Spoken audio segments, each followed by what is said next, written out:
அவர் பிதா என்று சொன்னால் நாம் பிள்ளைகள். பிள்ளைகளுக்கு எதை கொடுக்கணும், எப்படி கொடுக்கணும், எப்பொழுது கொடுக்கணும், எல்லாம் அவருக்கு தெரியும்.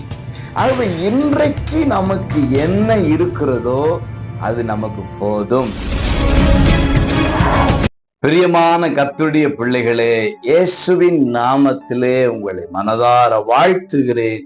ஏசப்பா உங்களை ஆசீர்வதிப்பாராக. பிலிப்பியர் 4:18 எல்லாம் எனக்கு கிடைத்தது, பரிபூரணமும் உண்டாயிருக்கிறது. அன்புக்குரியவர்களே, இருக்கிற காரியத்தை நாம் பல நேரம் நினைக்காதவர்களாகவே இருந்து கொண்டிருக்கிறோம். இல்லை இல்லை இல்லை என்று சொல்லி இல்லாத ஒரு காரியத்தையே சிந்திக்கிறவர்களாக இருந்து கொண்டிருக்கிறோம். எப்படி கொடுக்கணும், எப்பொழுது கொடுக்கணும், எல்லாம் அவருக்கு தெரியும்.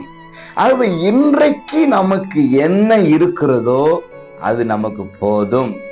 அது எனக்கு பரிபூரணம் என்று சொல்லுகிற விதத்திலே அவைகளை ஏற்றுக்கொள்கிற ஒரு மன பக்குவம் தான் ஆவிக்குரிய அனுபவமாக இருக்கிறது.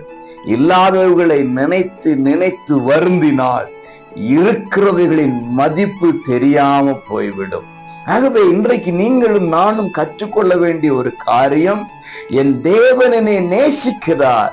இன்றைக்கு எனக்கு எவைகளை கொடுத்திருக்கிறாரோ அவைகள் போதுமானது, அவைகள் எனக்குரியது, என் தேவன் எனக்கு கொடுத்தது, அது எனக்கு பரிபூரணம் என்று சொல்லி அவைகளை ஏற்றுக்கொண்டு வாழும் பொழுது கர்த்தர் இனியும் என்ன தர வேண்டுமோ அதை தர வல்லமுள்ளவராயிருக்கிறார். பெற்றுக்கொள்ளுங்கள். God bless you.